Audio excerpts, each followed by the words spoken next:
Hey everybody, WhySoWookie here. In this video, we're going to go over the Pubg 2022 dev plan roadmap. All the different content we're going to be looking at getting between Q2, Q3 and Q4. A brief overview of what they are, and then a deeper dive into what we can expect from the content. Hopefully you enjoyed this video. If you do, consider liking and subscribing to see more. So the first thing that we can see in this little overdue graphic here is in Q2 we've got quite a bit to look forward to. We've got the Sanhok rollback, a sub update for Paramo, a new 762 AR, even more training mode improvements, weapon balancing and a couple of quality of life improvements, as well as some smoke grenade cosmetics. Not sure what they'll end up being like, but something to look forward to. In Q3 we're getting the new map Kiki, more weapon balances, which is kind of an ever evolving thing. We're getting the weapon mastery overhaul, which we went through in a video last week, I think. So there'll be a little tab at the top of the screen now if you want to check that one out. More customization improvements and BP income balancing, which should be interesting because battle points have got to the point where you either have really loads and they're useless, or all you do every week is buy your 10 contraband coupons in the hope of getting a cool skin. So, changes then would be great. And then in Q4, we're getting the Vikendi remaster, Vikendi Reborn. We'll have another update to Kiki. There'll also be arcade mode overhaul, which if you remember, for the longest time now, we've only had team deathmatch in arcade, and it's kind of got pushed to the wayside, but reinvesting time and effort into developing that further. There's going to be improvements to the Your Shop feature. There's going to be a new social feature and a shop gifting feature, which again should help bring communities and stuff together. So we'll jump into all the different things about each individual quarter now. So Q2, which is between April and June, the first major thing is going to be the Sanhok rollback. And they say Sanhok will come back in its original form. Sanhok is our oldest small map and is still enjoyed by many players. Due to its age, it has seen a number of added features and a major revamp. Some players like the revamped version, but most players want the original Sanhok back. We've given a lot of thought to the long-standing requests and made the decision to revert the map. The reverted version is still in the last stage of stabilisation and will be revealed in the near future. With the rollback, many of the added features will be removed, but we are deliberating on how we'll move forward with Sanhok's original form. So for example, the original Sanhok didn't have the glider, I don't believe it had the loot trucks either that drove round, and obviously the topography and geography of the map were completely different. But yeah, it's going to be a great blast from the past. Hopefully at some point we'll have it where one season it's old Sanhok, the next season it's new Sanhok, and vice versa. And if they're both visually good quality, that'd be great because it just constantly mixes it up, which would be nice. But we'll have to wait and see. The next thing in Q2 is a new 762 assault rifle. They say that for variety, they're adding a new 762 weapon. And they say 762 weapons have high DPS but more difficult control, which I think anybody who's played the game would know that it's harder to control the spray on an AK or a barrel than an M4, for example. They said the new 762 weapon in development is a comparably lower DPS but is easy to control. Okay, so they're mixing it up a bit. Positioned between the barrel, high damage and difficult to control, and the AKM, low damage and easier to control. So, okay, so we're getting a middle of the range one, so it should be the easiest of the 762 weapons to control, but not quite as much damage. So it'll be interesting to see how that plays out. I wonder which weapon it's going to be.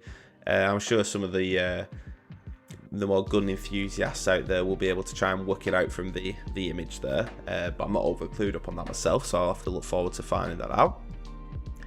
Next, in Q2, they're also doing another update to training mode, and in this one they're going to be able to have a free to play, well, it's free to play the game anyway, but they're basically investing new time into the training mode because there's so many more free to play players. They're adding a new little arena where players will be able to practice PvP combat in the training mode. They've already added the sound and aim training in the last update, which has been quite popular. So this little 1v1 thing is going to be really good.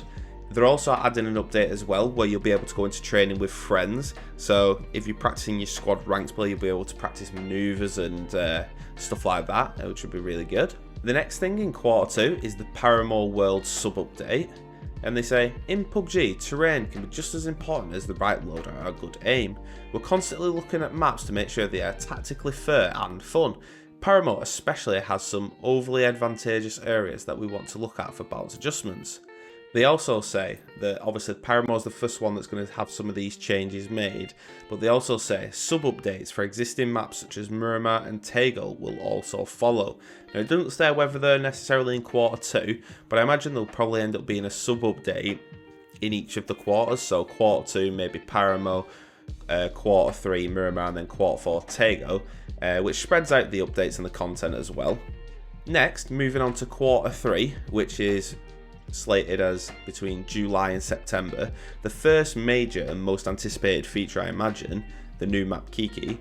They say Kiki is quite unique in its diversity, featuring not only crowded cities full of near future buildings, but vast grasslands, dense swamps and more.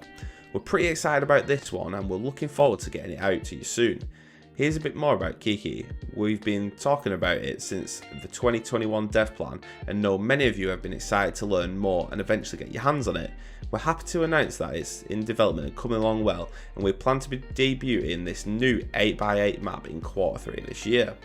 So I'm really relieved that it's an 8x8 map, so it's a return to the larger maps just like Tego, Arangal, Miramar and Vikendi.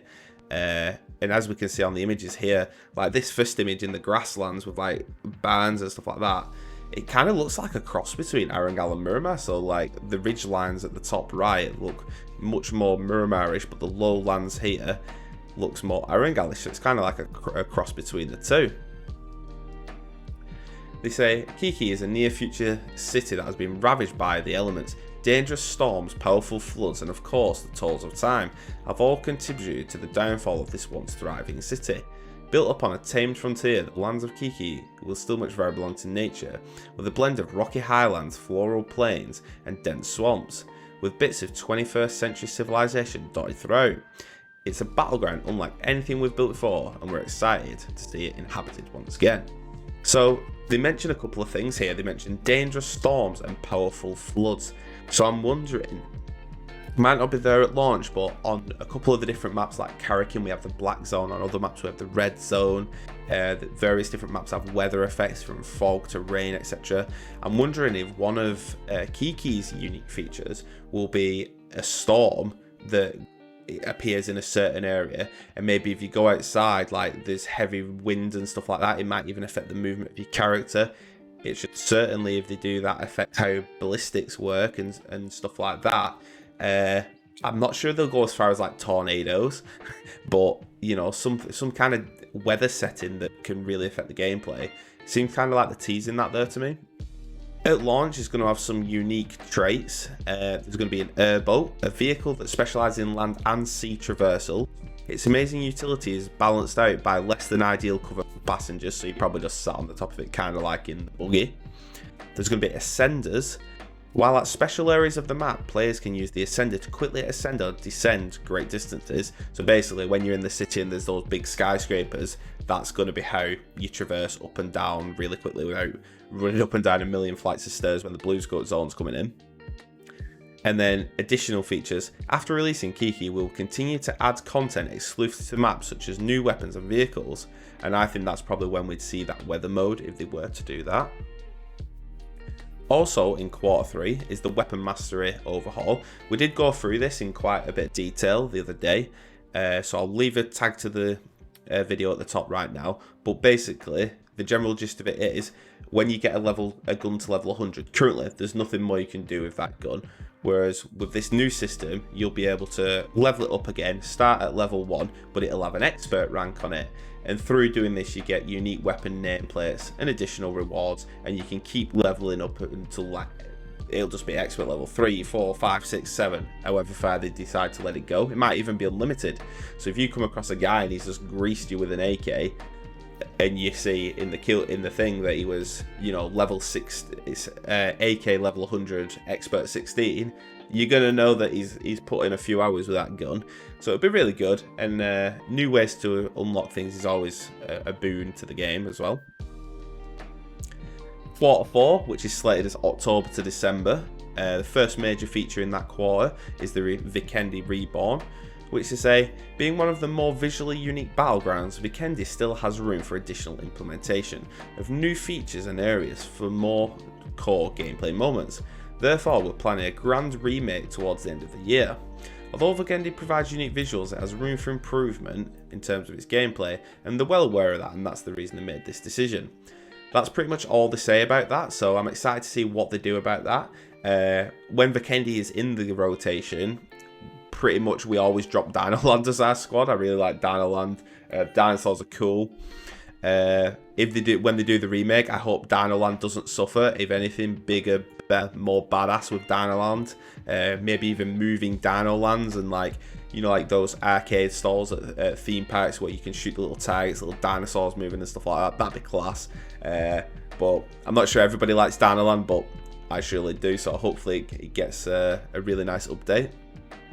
Next things, also for quarter 4, is the arcade mode overhaul, and they say, we haven't done much with the arcade mode since adding TDM, so we want to overhaul arcade mode to add new game types and reward players for playing them. That's one of the biggest things about TDM. If you play a TDM game, you get good stats, you have a good KD, you get like 80 BP. It's a complete waste of time, other than the fact that it's fun, and it's very useful as a warm-up game to just get your aim on before you jump into some proper games. But in terms of like rewards, there's no like unique skins, anything like that. So the fact that they're thinking about new rewards and game types in there is a positive change for me.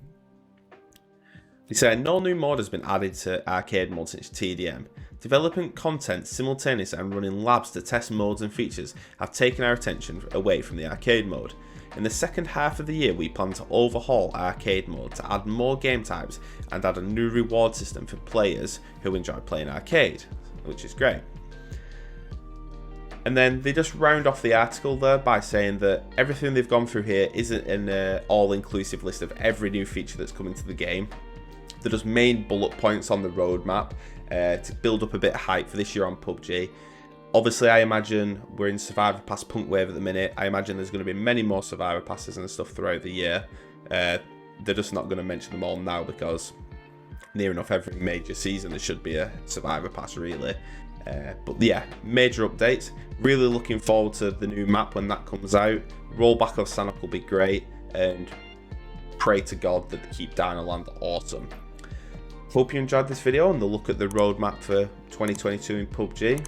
If you did, consider liking and subscribing to see more. Wookie out.